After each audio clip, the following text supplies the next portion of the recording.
Swayam Prabha. Digital India. Educated India.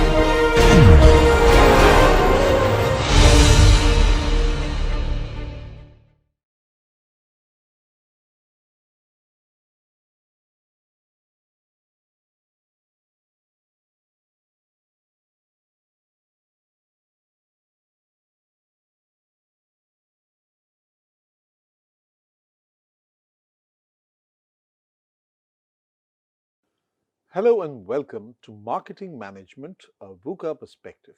We are discussing core concepts and now we are into the 35th module of this amazing series, and on this journey I am your friend and tour guide Siddhi Bhattacharyya. Now, in the words of Marshall McLuhan, who is a very famous communications theorist, he says the medium is the message.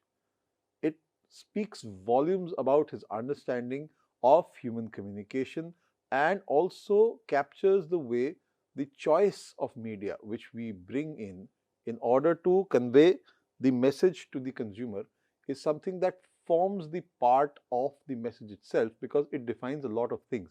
It defines where the consumer is to be found, what kind of engagement and media habits do they exhibit, and how the messaging can reach them in the most fullest and most convenient way possible, giving the entirety of the message that is required by the brand to transfer it to consumers.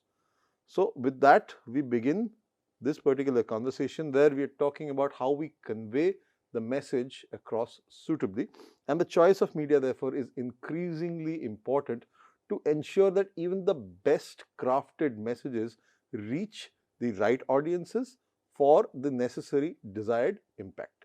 So with that, we begin this conversation about defining the communication media mix.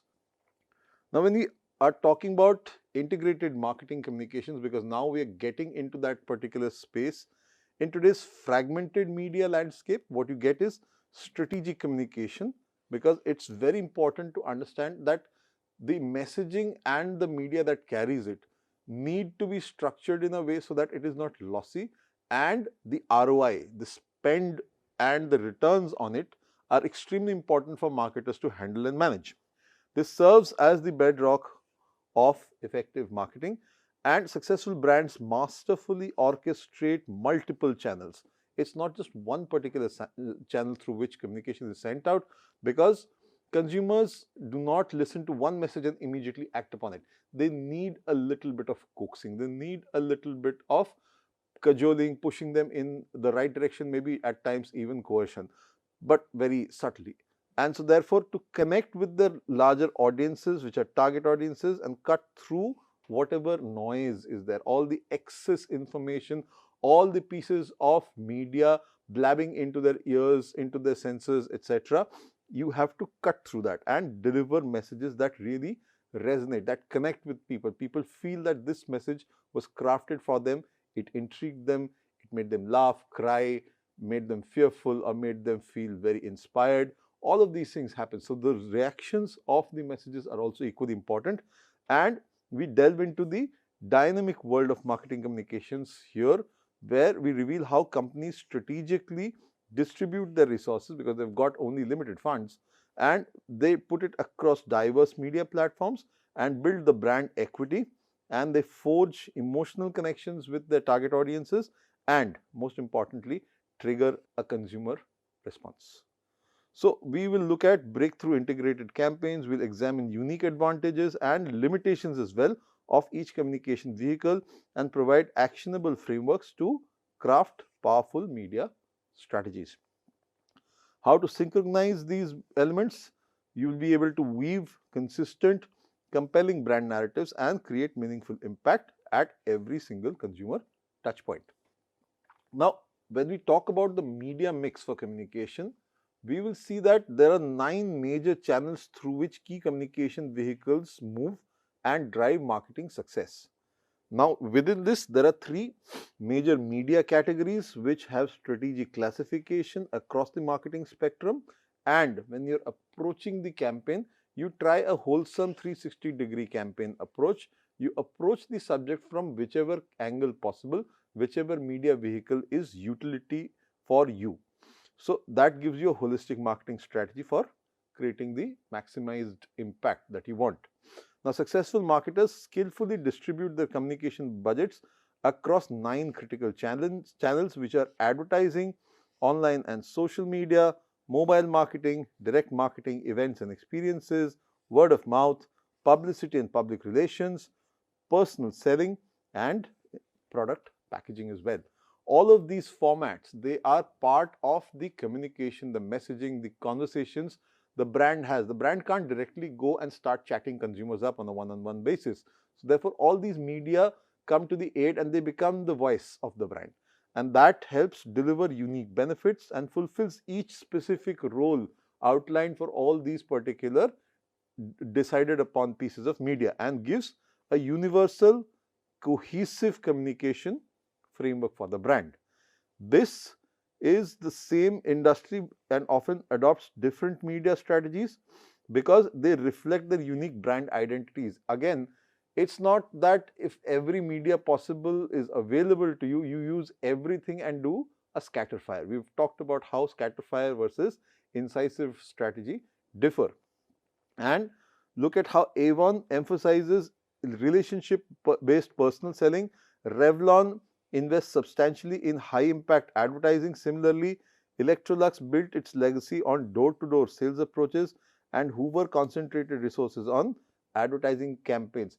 Each had its own way of reaching out to people. These strategic choices illustrate how effective communication plans align precisely with a brand's positioning, target audience, and long-term business objectives, which are important for a particular brand to understand. One clear thing which every marketer worth their salt needs to understand, that media is divided into 3 broad segments, and these are the complete bedrock on which any amount of media planning can be built, any amount of campaigns can be constructed, because without understanding these, you will never be able to address how marketing should not become a cost center but actually be able to pay for itself. So therefore, speaking of paid, the first format is paid media. Here you're doing advertising that requires direct payment. You ask a media, can I place my ad inside of your channel? They say yes, give me money, put it there. That's paid media. Then there is owned media, which channels are controlled by the brand. Your website, your social presence, etc. All of these are owned media. And then there is earned media. Now you may ask, how can you earn media? You earn revenue, yes, but media also is earned. When you do not end up paying for some amount of promotion, when somebody else of their own volition does it for you, that becomes earned media. So therefore, these are the various formats of media which need to be understood by brands and marketers. So in the traditional marketing ecosystem, there are 3 complementary categories, and you need to understand paid media encompasses all advertising requiring financial investment. And traditional television commercials, magazine spreads, digital formats like sponsored content, influencer partnerships, targeted pay-per-click campaigns, these all guarantee the visibility and they are all part of the competitive space. These are paid media. In the case of owned media, you look at all brand controlled communication channels which do not incur you any additional placement costs. So these are proprietary platforms that include corporate websites, mobile apps, email newsletters, company blogs, and social media profiles. And any other physical assets like product packaging, retail environments, these are all owned by the brand. All of these offer direct consumer touchpoints, and here brands maintain complete messaging control. This is very important to understand. Again, in terms of earned media, you often consider these as the most valuable yet least controllable category because it comes from external sources. Here it occurs when external entities voluntarily amplify your brand messages. Here it includes media coverage, customer reviews, social media shares, forum discussions, and authentic word of mouth recommendations. These are unpaid, therefore earned media typically delivers the highest credibility. It's about not you thumping your chest, but somebody else coming and patting your back. So that is precisely where the influence works and it originates from seemingly impartial third parties rather than the brand itself. Now let's look at all these media formats and understand where each stands in the overarching scheme of things. Let's first look at advertising, which creates the brand image. In terms of print media, you will see this come up in newspapers, magazines, brochures, directories, etc. In broadcast media, in TV, radio and streaming platforms, and in display media, you'll see billboards, posters, point of purchase and packaging displays. Advertising encompasses any paid form of non-personal communication designed to present and promote the ideas, the goods, the services that you have as an organization, and it is the most visible component of marketing communication because you're putting it out there so that people take notice of you. It gets two critical jobs done. One is cultivate the lasting brand imagery the way you have designed and thought through of it. This is exemplified by Coca-Cola's emotionally resonant campaigns, and you drive immediate consumer action because once the ad is out there, you expect the consumer to react to it and come to the store, pick your product up. So these could be in the form of limited time promotional offers which actually push people to buy something of yours. Here, the effectiveness and reach of advertising varies significantly across different formats. Each has their own way of telling you how capable the ad was and how well the media worked in your case. Television and national print campaigns demand substantial investment but deliver unparalleled audience reach and impact, while targeted digital advertising allows for more cost-effective implementation with precise audience targeting. But the more you actually crimp down on the audience size and various factors that you put in terms of filters, it becomes more and more costly because you are going after a very specific niche.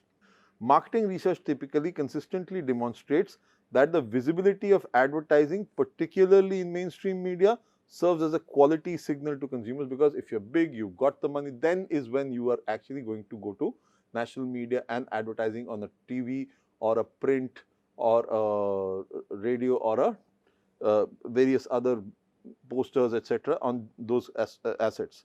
Here, you typically associate extensively advertised brands with greater reliability. They have better trustworthiness and desirability in the marketplace.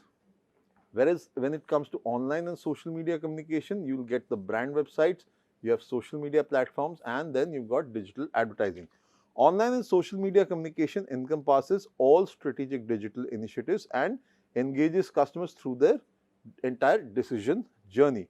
These coordinated efforts enhance the brand awareness, strengthen the market positioning and drive conversions because they are very, very aligned to the specific target audience and found where they are actually engaging with the particular format, which in this case is the digital and social media environment. Here, integrated ecosystems of websites, email campaigns, search marketing, display, content and social media channels all work in tandem, and each of these has a role to play in the overarching scheme of things. Here, inherently, the interactive nature of digital media transforms traditional one-directional marketing into dynamic, multifaceted conversations because traditional media tends to throw things at you in a broadcast form. Online media is more interactive. It requires you to interact with it with likes, shares, comments, etc. and maybe at times the occasional buy now, join here, etc. kind of call to action. So, call to actions are immediate in the case of digital and online media as well. That is one big reason why it is measurable so much infinitely more. So, therefore, brands can meaningfully connect with consumers in both active search modes when they are intentionally seeking information. In the marketing terminology, this is known as consumers with disposition, which means they are intentionally searching and actively searching for a product or service or solution. And during passive discovery, where suddenly they come across something, they fell into that particular discovery mode, they became curious and now they are casually navigating the online space trying to understand what the subject is all about. This versatility, it helps make digital channels invaluable because you can nurture authentic, sustainable relationships with audiences given the time you're spending with them. Now, how do you take mobile communication? Because marketing now is absolutely condensed and put inside of your pocket. It is timely because it delivers messages at optimal moments, especially in environments where there are chances of purchase. So it heightens the ability of a brand to effect a sale. It can also be extremely location based, hence you can reach consumers based on precise geographical location. It is personalized because it knows who you are, it knows what you've been up to, and so therefore it can customize it to individual preferences and your established past behavior, and it is immediate. So it facilitates instant consumer engagement and action because it's right there in your hand. So mobile communication is the most intimate and pervasive form of digital marketing and delivers targeted messages directly to consumers via their smartphones and tablets. The most personal and constant communication channel, mobile marketing provides marketers unprecedented access to consumers at every moment of their daily journey, because typically your phone is an accessory which does not leave your side at any given point in the day. The transformative power of mobile marketing lies in its real-time relevance and contextual precision, because it gives you the context of where you are, what have you been up to, and if you are close to the brand, can you be actually persuaded to participate with the brand. So that is typically the way digital marketing and typically your mobile marketing gets you to interact with brands. The messages here can be strategically timed to reach consumers at exact moments and specific locations. It can increase dramatically the impact and effectiveness of the communication. For example, if a restaurant sends a compelling lunch offer to hungry consumers within walking distance right at noon time, which is probably most often when you will have lunch, then a retailer alerting loyal customers to an exclusive flash sale the moment they enter a shopping center or mall. These are instances when you are pushing people, they are within that particular captive environment, and there are high chances that you will be able to capitalize on the sale. With smartphone adoption now becoming universal across virtually all demographic segments, mobile has evolved into the primary screen for the majority of consumers worldwide, because the first piece of information comes to you on your handheld.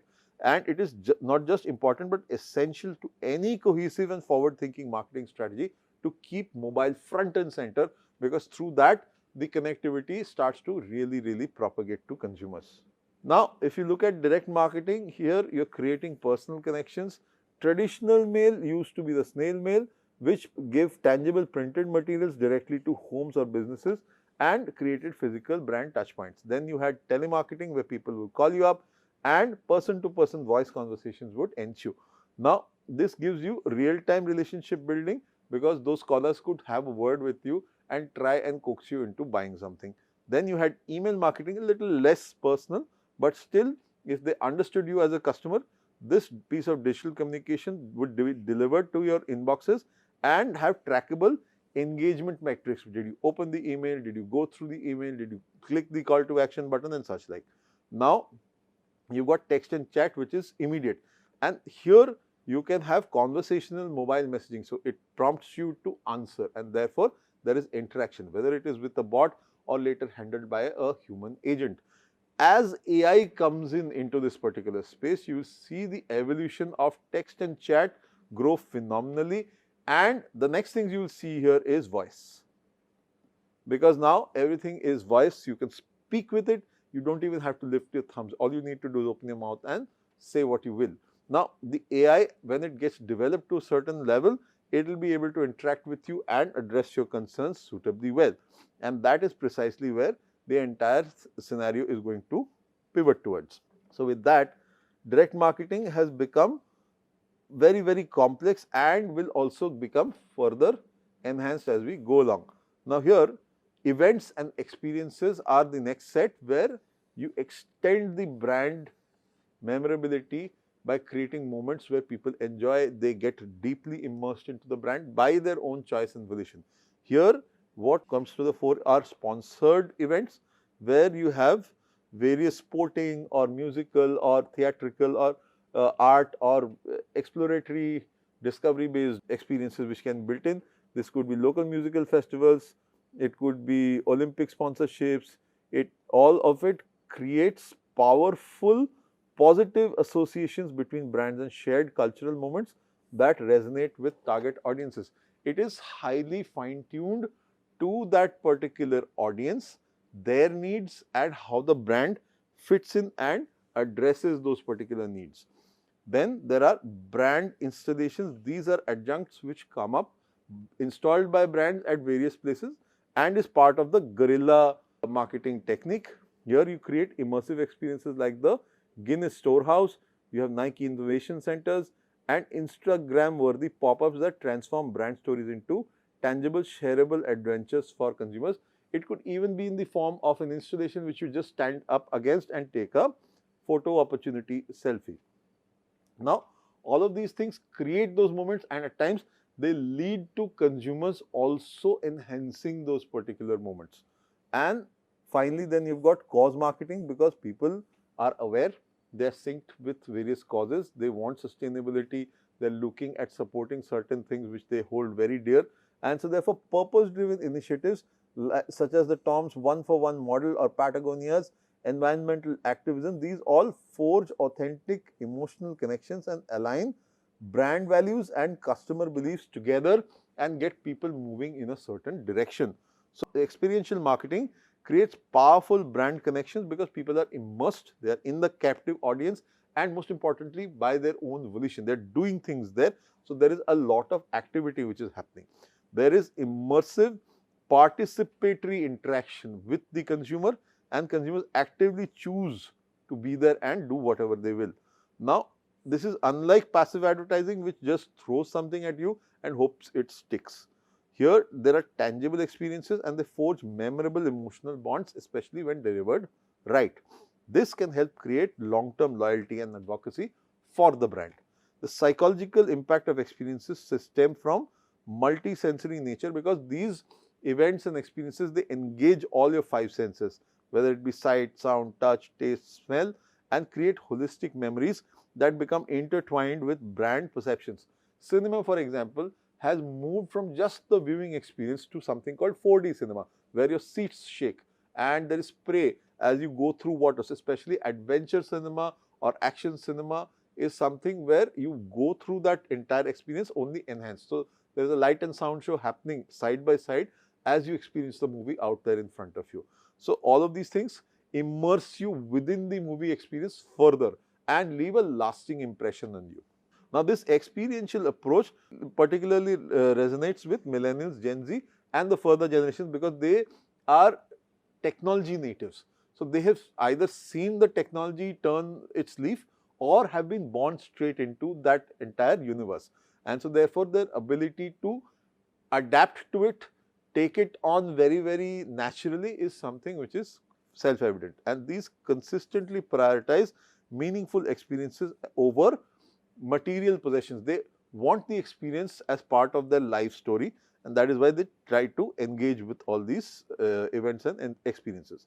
Now, beyond this, strategically designed events generate cascading benefits and user generated content, because it gives the user an opportunity to say, hey, I am here, I am doing this, I am enjoying this, and that ultimately leads to word of mouth, because there the user is actually stating how they have experienced that particular event and giving it out as news to others. This is where you start gaining your earned media.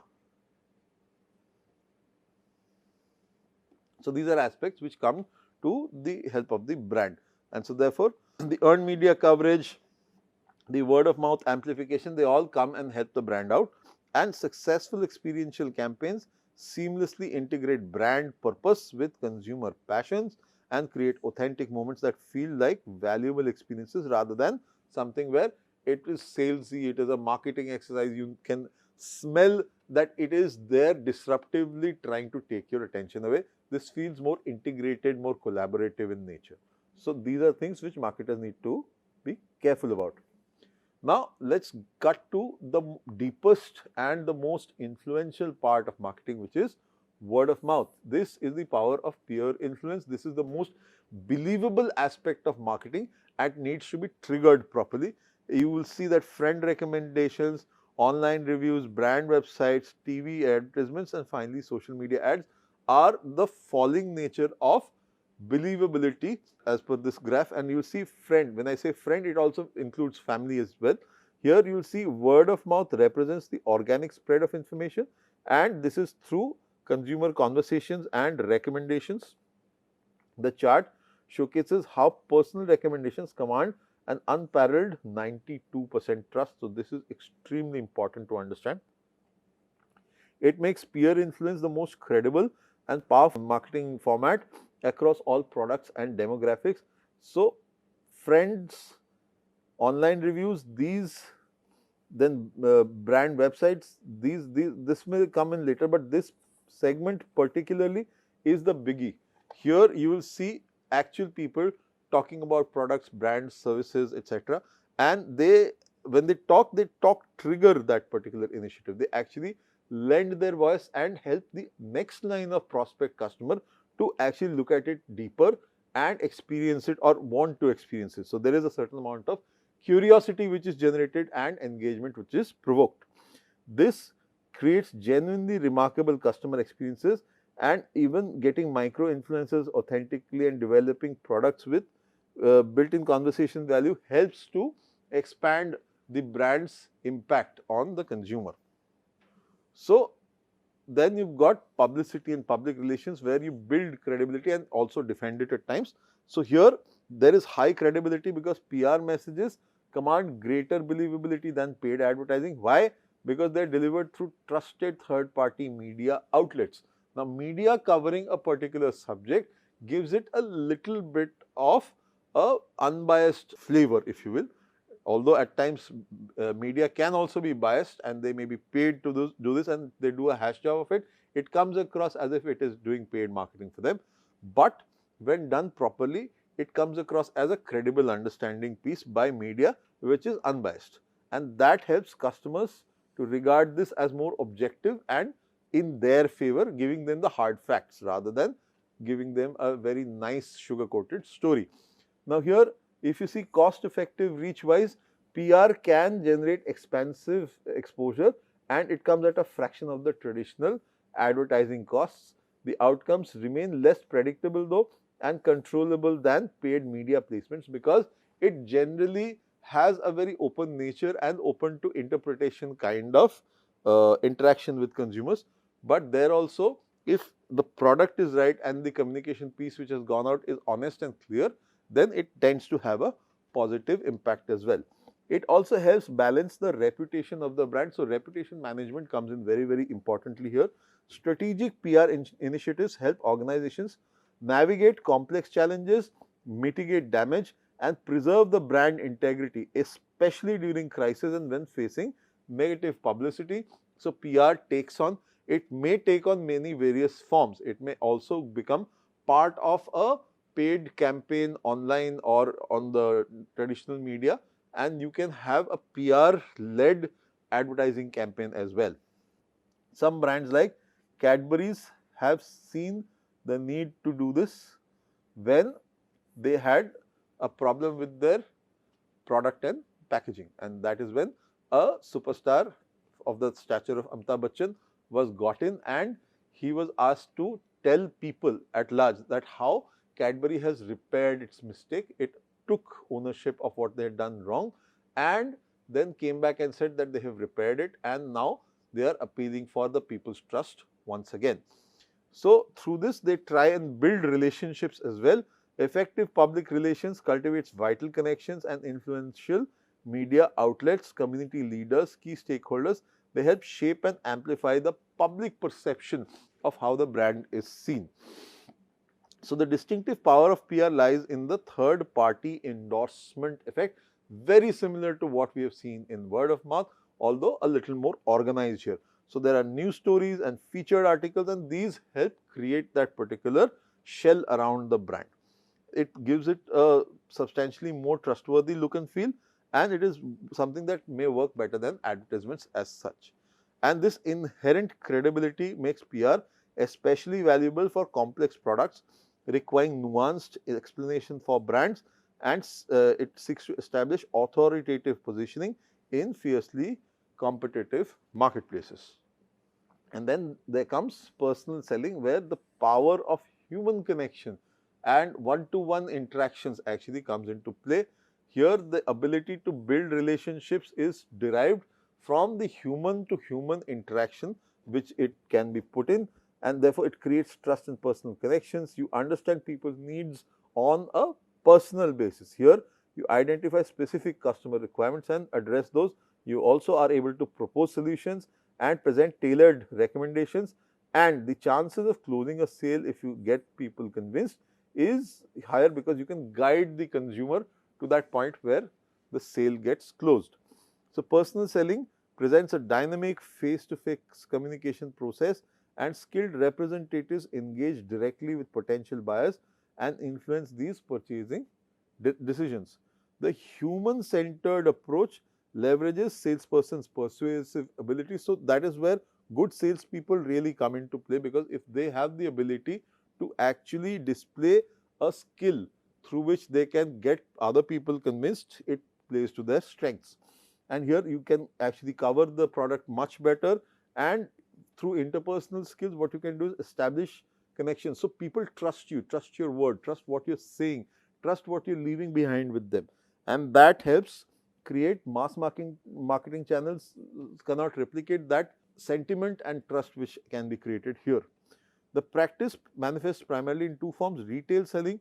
Here you're walking into a retail environment and an associate comes up and takes you through a particular product demo, and they understand your pain points right there and then, and they create the necessary answers. They understand why you may have a particular problem with that particular product, and they solve your objections on the way.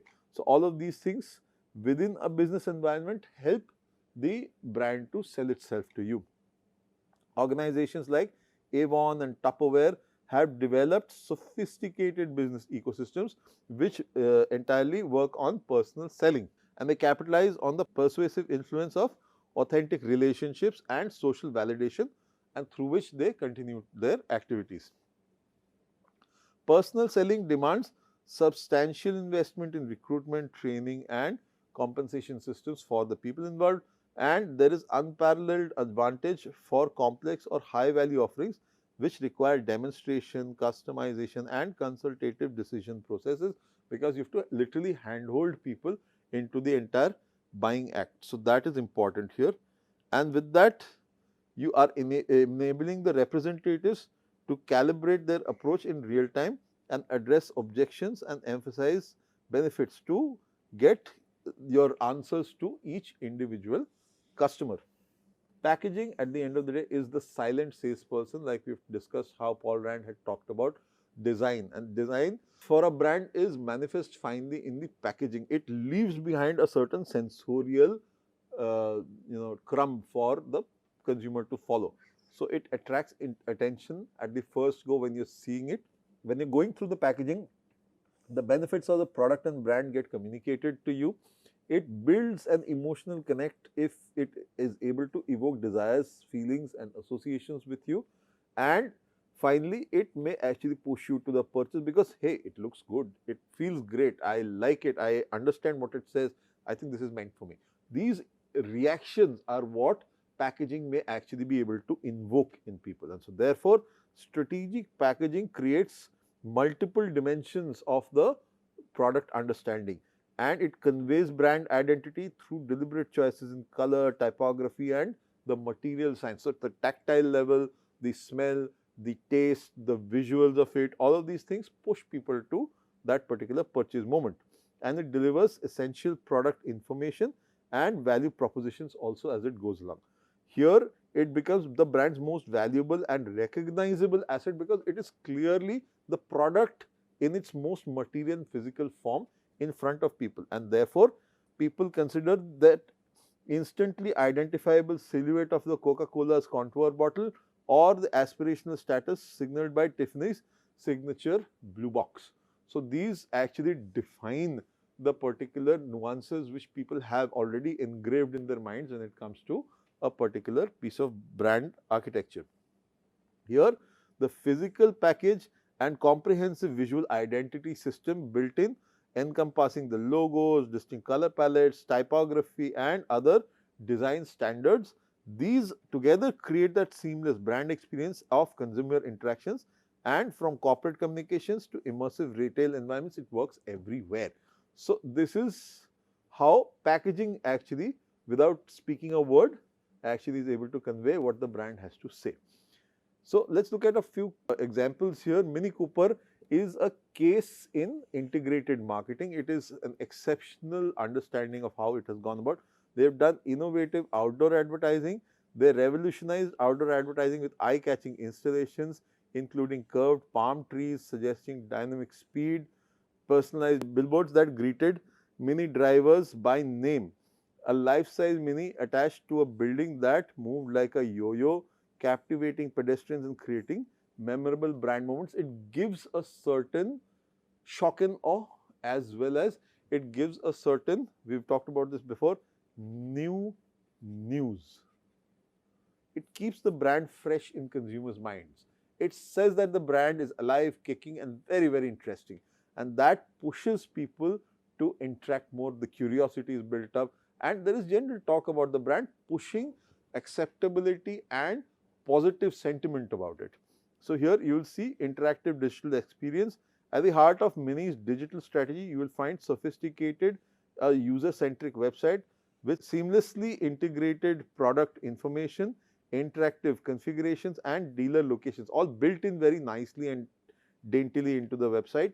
The digital hub connected various media touchpoints and provided a cohesive brand experience while effectively driving qualified leads to the dealerships for the conversion part. Also, right at the base level, what they did was they created a community through owner rallies, personalized communication, and exclusive events that transformed customers into personalized and passionate brand advocates. So this authentic word of mouth, see again, we are talking about the right to authority everywhere. This gives the brand an insurmountable advantage, and that helps them stake their claim and get to the consumer who really wants to take the product home. This created a distinctive Mini subculture, very similar to how Harley has done with the hog clubs, Harley owner group hog clubs. So they have done something very, very similar. Here it amplifies the brand's reach far beyond traditional advertising channels and gives them that particular sense overall. BMW reintroduced the Mini Cooper to the American market, and it gave an exemplary integrated marketing campaign, brilliantly orchestrated diverse media channels, and built brand awareness and desire for the brand. Despite allocating a fraction of the budget compared to major automotive competitors, Mini created strong market demand that vehicles commanded a 6-month waiting list. So much was it over ordered. So therefore, the globally accepted and acclaimed Not Normal campaign celebrated Mini's distinctive character through creative, consistent executions across traditional, digital, and experiential channels. The brand expanded to encompass a 6-model lineup sold across 100 countries, and its meticulously integrated messaging reinforced Mini's core brand associations, exceptional agility, surprising versatility, and exhilarating driving enjoyment, because that is all that the Mini was about. This strategic integration fostered powerful emotional connections with drivers, establishing the Mini as a charismatic personality in an otherwise homogeneous automotive landscape. Ocean Spray, again as an example, it revitalized a heritage brand. It had traditional television advertising where it put out captivating ads featuring actors as cranberry farmers and standing in authentic bogs, showcasing the brand's rich agricultural heritage. In public relations, what they did was they created immersive miniature bogs in high traffic urban locations like Manhattan and generated substantial earned media coverage, which is what we also call guerrilla marketing. Marketing where you're least expecting it. So it is intrusive, but it is also a curiosity driver. It is not something which unnecessarily bothers you. It is creative and it is catchy enough to turn eyes and heads. Bogs Across America as a tour was created where they did experiential marketing, bringing the authentic cranberry harvest experience directly to consumers in major cities, and this helped romance the product. If you recall, we've talked about love marks in our previous conversation. So here you are creating myths and rituals around the brand and creating that particular emotive conversation with the brand. So this is where it was done. In-store displays were created, where strategic retail activations, reinforcing campaign messaging at the critical point of purchase decision was also pushed forth. And then you had product information. You introduced enticing flavor blends, premium 100% juice options, and versatile craisins, which were dried cranberries to expand the usage occasions. So all of these things are aimed at experiential expansion as well as giving consumers interesting myths, legends, and various activities through which they can absorb the brand identity. Ocean Spray orchestrated a comprehensive 360-degree campaign and repositioned the cranberry as a surprisingly versatile little fruit, delivering modern day benefits, and this integrated the strategy needed to support Ocean Spray's entire product portfolio. Now, this straight from the blog campaign masterfully leveraged every marketing communications channel and engaged customers. We've discussed all these points, and the effect of it was very important. It drove sales growth by an average of 10% during its first 5 years, which is exceptionally high. So all of these things taken together is a remarkable achievement in a challenging and very cluttered market, and the broader fruit juice category continued to experience significant decline. So against a shrinking category, growing there is phenomenal. Volvo again has reinforced safety through sponsorships. Volvo masterfully demonstrates how strategic sponsorships can both reinforce core brand values and expand brand perception. It's a company which invests heavily in R&D and advertising to cement its safety positioning and sponsors diverse events that infuse the brand with contemporary relevance and dynamic energy. It's a great car to drive, but it also talks a lot about the safety aspect which it holds as its core offering. Here they try and create rich multi-dimensional brand identity. It balances the national strengths, which is an engineering excellence story, and it also connects the emotional part where the cultural relevance and aspiration part of the Volvo back into the game, and its safety positioning is central, and it becomes and from becoming a stale or one-dimensional safety based car, it becomes a very respected and desired piece of automotive engineering. So Super Bowl again is one of the biggest advertising stages the world over. You will see how the Super Bowl becomes extremely important. You've got 114 million average views. You've got $5.5 million of the cost for a 30-second ad, one of the highest in the world, and 4 to 5 cents is the cost per viewer because there is so many people watching it. And you've got expanded 10x reach because if you're there in the Super Bowl, you've reached 10 times the audiences that you would have normally reached. So it is a real, it's a fight to get into the Super Bowl ad stream, and it has over 114 million viewers, staggering 5.5 plus million investment and 30-second spot, which just is through the roof. So with all of these, you will see how modern brands have strategically crafted Super Bowl campaigns because you get only that little moment of glory when you are posting your ad in the Super Bowl campaign. This broadcast serves as a catalyst for a broader narrative that unfolds across multiple channels, but you'll see examples like standout Honda nostalgic CRV campaign, which got Matthew Broderick to participate, and Amazon's witty Alexa loses its voice kind of campaigns. These have generated not only immediate buzz but sustained engagement, because if you've dropped the bomb here, you give people a handhold onto other media formats, and then tens of millions of additional impressions happen through social sharing, media coverage, digital replays, effectively multiplying the return on the initial investment. So these all become the earned media part of the conversation really. So here when you're looking at media planning, these are the factors you need to think about: the reach, the frequency, and the impact that you want to generate with the entire activity. Now with this, The first thing that is about reach, where you are reaching the maximum number of people through your entire activity. It's vital for launching new products or campaigns, critical for brands with extended purchase cycles because you need to keep getting more and more people in, and essential when targeting diverse or broad market segments. Frequency helps build people down into the funnel, so therefore you move from awareness to interest to desire to action, and it helps get people into a decisive state in competitive marketing environments. And it's necessary for communicating multifaceted value propositions because not all pieces of information are retained by consumers. So you need to drive home the point more than once. And for products with short repurchase intervals, you need to keep telling people, hey, go and buy this, hey, go and buy this. So therefore, the frequency is a push, a nudge towards repurchases. In terms of impact, it gives you contextual relevance to content, strengthened by prestigious or trusted media environments, and it directly influences message retention and brand recall. So that is how the aspect of media planning comes into place, where you have to look at a mix, and these also help form your objectives when it comes to the media insertions. When you're looking at advanced media planning metrics, you're looking at GRP when it comes to TV. This is reach into frequency. For example, a media schedule reaching 80% of the homes with an average exposure frequency of 3 generates 240 GRPs.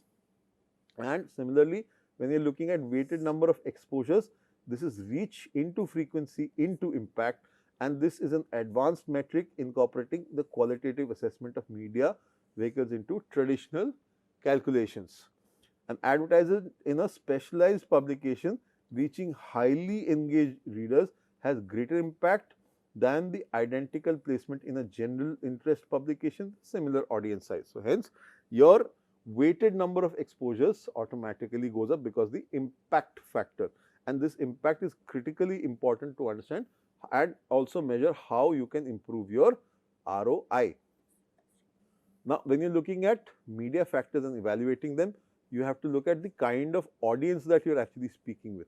Here, if the baby lotion advertisement appears in the parenting magazine, it reaches 1 million potential customers and immediate purchasing intent. So, we've talked about this before, the disposition. So, hence, disposition is critical to understand as a factor when it comes to the placement, and that is why we said the media itself is the message, and that is how you will also be able to probability wise get the attention of your target audience. Again, the editorial quality of what you put forth is important because high caliber content benefits from substantive halo effect. If it is made well, if it is presented well, if the messaging is right and consumers connect with it emotionally, then you will see consumers demonstrate greater receptivity and confidence in the messages, and the believability of the messages keeps going up.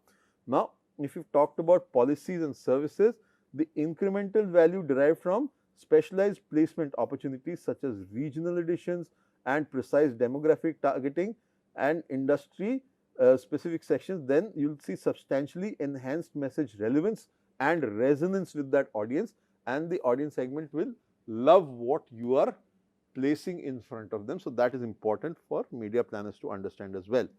And then there is macro scheduling, which is seasonal planning, because various times in the year you will see spikes which actually showcase to you when the purchases are higher.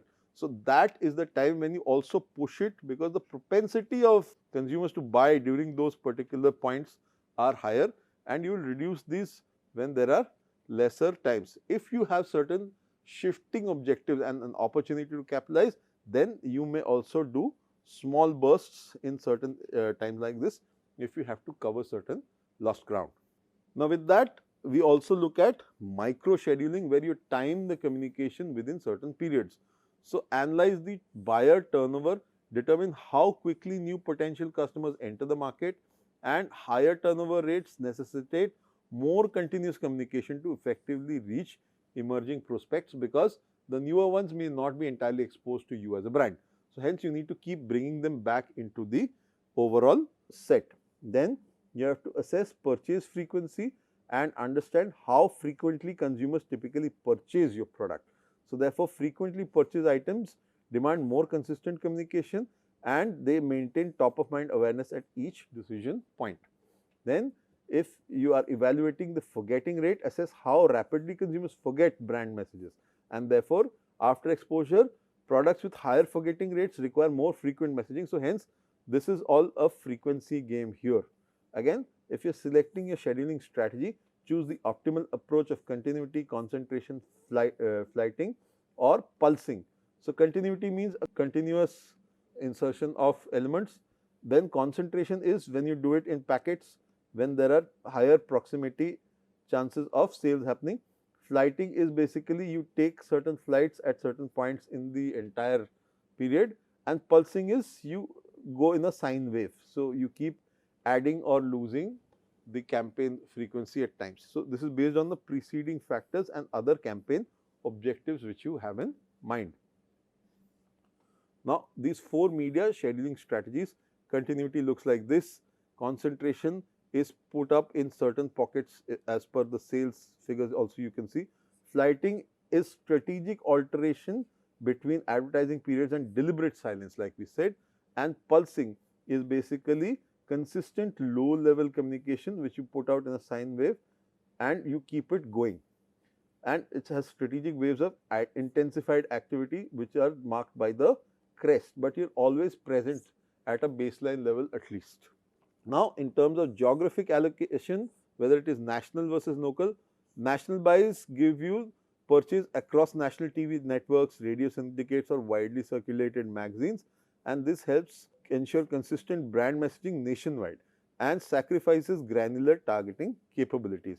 This buys typically delivers superior economies of scale at lower cost per thousand impressions, but this is more of a reach strategy. Then you've got spot buys where it gives you designated market areas, so this is very localized. Here you will look at regional publication editions and you'll concentrate resources in high potential geographic segments while minimizing spending in underperforming regions. This will give you more of an impact story here. And then local buys here, precision media placements in local newspapers, radio stations, outdoor venues, geo-targeted digital platforms. These give you focused investments and enable market specific messaging tailored to local conditions and consumer preferences, again very close to impact. Now once you see these alongside what you've seen before, you'll be able to understand your product's actual requirement in the market, how soon the audience shifts and how much they're buying and how soon they're buying, and you'll be able to marry the frequency derived from there to the reach and impact aspects you're seeing here. There is a substitutability also amongst communication tools. So if you've got television advertising, for example, which has strengths like mass reach, emotional impact, demonstration capability, it also has high cost, fleeting message, audience fragmentation, because not all audiences may be from your target, and it has potential substitutes in online video because video can be converted. It can in fact run longer than the stipulated 30 seconds spots you get on TV. And then you have got social media advertising, costs less but gets the job done. So similarly, you have field sales force which can be replaced by telemarketing or direct email, print which can be replaced by content, search and social, trade shows which can be replaced by virtual events, webinars, online product demos and such like. So as times progress, with budget changes and your ability to address a certain set of capabilities that you require from a messaging media, you will change your priorities accordingly. Now there is an evolving landscape of advertising agencies where you will see that you have traditional full service agencies which orchestrate creative development, media strategy, production and client relationship management. You've got specialized agencies which have strategic fragmentation and look at various creative boutiques especially which give you the creative aspects, media planners who look at media alone, digital innovators who are very finely tuned into digital innovations, and production powerhouses which give you a class production quality and values. Integrated agency networks, sophisticated holding companies conduct specialized agencies to give you seamless multi-channel marketing solutions, and these come in from a strategic IMC perspective. Then you've got technology-driven agencies which use advanced data analytics, AI-powered programmatic media, and integrated MarTech, so marketing and tech, MarTech ecosystems, enabling hyper-personalization at an unprecedented scale. And this will, unfortunately, for traditional media enthusiasts, be the way in which the future is going to be. So you have to take this particular aspect very, very seriously, because this is what the future looks like. Then the rise of content marketing, completely undeniable. There's got brand publishing, where you're creating strategic editorial content from the brand side and covering tangible value through education, entertainment, and practical utility. Then you've got visual storytelling. Here you create immersive video, photography, and graphics and convey brand values and benefits through emotional narratives. You've got audio content coming up very, very hugely through podcasts, interviews, and audio series, and give you thoughtful conversations and comprehensive explorations of industry relevant topics. And finally, you've got interactive experiences which use innovative tools, calculators, quizzes, and participatory elements, and captivate audiences through practical functionality and give you customized, meaningful results. When you're using influencers, you're leveraging trusted voices. You can have a variety like celebrities, macro influencers, micro influencers, nano influencers. The size is different, is from the number of followers who are behind them, and you can look at the various kind of engagement rates and the authenticity which you can get from them. The celebrities tend to have lesser authenticity because they are not really seen to be avid users of the product, but the other influencers are with certain amount of authenticity. Then you've got programmatic advertising, which gives you automation and personalization. Here you're able to target very precisely your audience. You are doing real-time bidding for keywords and spots, and then you're also doing dynamic creative optimization. You've got multiple variants of the same, but you're addressing their needs basis which particular consumer journey stage they are at, and you're measuring your performance continuously so that you can keep shifting the conversation as and when it is required. And when you're doing attribution modeling, you're measuring the market impact. So you're looking at last click attribution. Here this model assigns 100% credit to the final touch point before conversion, and that is where the moment of truth, the penny dropping moment has actually happened. And then you've got multi-touch attribution also, because it gives you linear distribution credit across all touch points and shows time decay and allocates greater credit to the more recent interactions. There is a position based look which you can give first and last touch points in the journey, and data driven, assigning credit algorithmically based on robust statistical analysis. So there are various ways to look at it. You can have mobile marketing, which is the always on connection, which are location based, app notification based, SMS, mobile search, and mobile display ads based. And then you can also have experiential marketing, which creates brand memories. As you can see, it creates a lot of scenarios where it is immersive and people can really understand how the product is, what its native environment is, and what they can experience from it. So these are various aspects you can look at. So marketing communications has a budget allocation which requires you to look at competitive analysis, market and distribution factors, channel performance data, target audience analysis, and strategic objectives, building the price up as you go from conversions of each of these aspects. Then emerging trends wise, you will see, like we've discussed before, AI powered personalization, purpose driven marketing, which I've been talking about extensively, voice activated, because this is the space of AI, immersive technologies for both experiential as well as programmatic, and privacy centric approaches, because privacy has become extremely important today's day and age. So when you measure integrated marketing effectiveness, you check for brand awareness, brand associations, brand attitude, brand purchase, and brand loyalty. Each of these can be looked at from the research perspective and gets into much detail as we go into each of these. And you look at takeaways and implementation strategies finally, where you integrate across channels. You choose where to be very deliberately and how to speak.